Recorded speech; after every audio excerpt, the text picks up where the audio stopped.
ऊपर से पेड़ चाहे बरगद जैसा विशाल दिखाई दे, लेकिन अगर जड़ में दीमक लग जाए तो हवा का एक झोंका भी काफी होता है। चुनाव में दुश्मन सामने हो तब लड़ाई बहुत आसान है, लेकिन अगर अपने लोग ही हथियार रख दें, असली मुश्किल तब शुरू होता है। नमस्कार, आप देख रहे हैं द बिहार रिविल और आज बात फिर से बांकीपुर की, जहां भारतीय जनता पार्टी केवल चुनाव नहीं हारी है, बल्कि उसका 30 साल पुराना किला धड़ाम से जमीन पर आके गिर गया। मतलब कमल मुरझाया नहीं, बल्कि उसको जड़ से कबाड़ दिया गया। अब सवाल यह है कि आखिर ये हुआ कैसे? वो बीजेपी जिसके माइक्रो बूथ मैनेजमेंट के उदाहरण पूरे देश में दिए जाते हैं, वो बीजेपी जिसका पन्ना प्रमुख से लेकर बूथ अध्यक्ष तक का पूरा नेटवर्क रहता है, लेकिन बांकीपुर में यही चुनावी मशीनरी ऐसा बैठ गया कि पूरा इंजन ही खुल गया।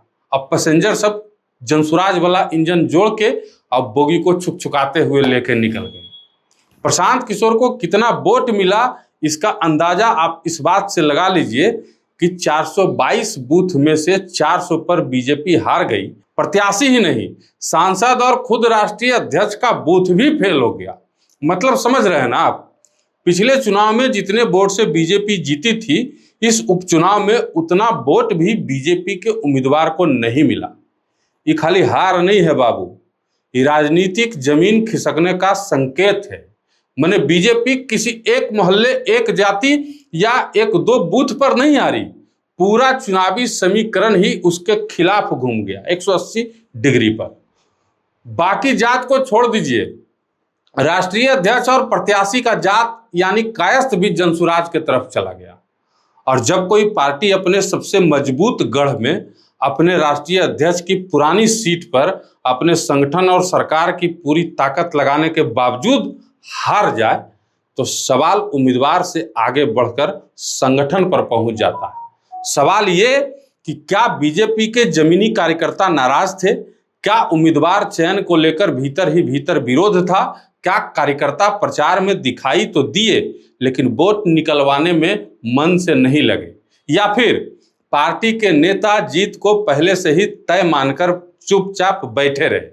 देखिए, बीजेपी कोई ऐसी पार्टी नहीं है जहां कार्यकर्ता खुलकर कैमरे के सामने आकर कह दे कि हम नाराज हैं।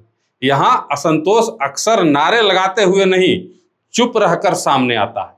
कार्यकर्ता आपके सभा में कुर्सी लगा देगा, नेता के साथ तस्वीर भी खिंचवा लेगा, व्हाट्सएप पर पोस्ट भी डाल देगा, लेकिन चुनाव के दिन अगर वह मतदाता के दरवाजे तक नहीं पहुंचा तो समझ लीजिए कि भीतर कुछ गड़बड़ जरूर है। यही बांकीपुर में हुआ। इसकी समीक्षा भी अब बीजेपी कर रही है। पार्टी हार की विस्तृत समीक्षा में जुट गई है। प्रदेश स्तर पर कमियों को खंगाला जा रहा है। संगठन की भूमिका को समझने की कोशिश शुरू हो गई है। अब यह सच में समीक्षा है, इसका कोई ठोस नतीजा निकलेगा या फिर खाली चाय बिस्कुट वाला बैठक है, ये तो आने वाला वक्त ही बताएगा। लेकिन अभी एक चर्चा राजनीतिक गलियारे में जोरों से चल रही है कि इस हार का पूरा ठिकरा मुख्यमंत्री सम्राट चौधरी पर फूटेगा, क्योंकि उनके चेहरे पर ही चुनाव हुआ था।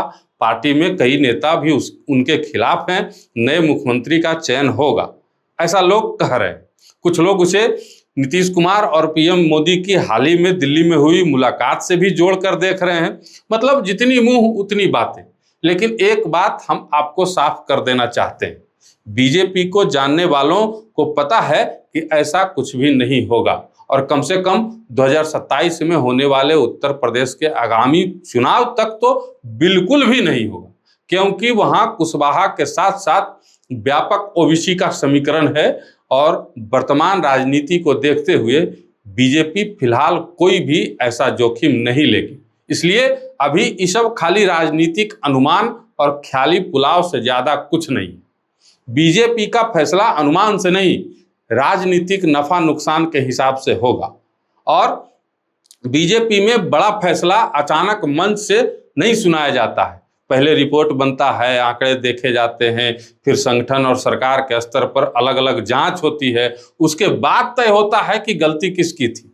लेकिन एक बात तय है, बांकीपुर ने बीजेपी के भीतर का वह सच बाहर निकाल दिया है जिसे अब तक जीत के बड़े बड़े पोस्टर से ढक कर रखा गया था। पार्टी बाहर से आज भी मजबूत दिखाई देती है, सरकार है, संगठन है, संसाधन है, बड़े नेता हैं, लेकिन अंदर से पूरी तरह खोखला हो चुका है। बांकीपुर इस बात का जीता जागता सबूत है। और वैसे भी महल के गिरने की आवाज आखिर में आती है, दरार बहुत पहले पड़ चुका होता है। बांकीपुर का नतीजा बस हार का आंकड़ा नहीं है, ये बीजेपी के भीतर पड़ी उस दरार की पहली तेज आवाज है। अब देखना होगा कि बीजेपी इस आवाज को चेतावनी समझकर संगठन की मरम्मत करती है या फिर हार का जिम्मेदार किसी एक आदमी को बताकर मामला खत्म करने की कोशिश करती है। क्योंकि बांकीपुर में कमल केवल मुरझाया नहीं है, उसे उसके गढ़ में जड़ से उखाड़ दिया गया है।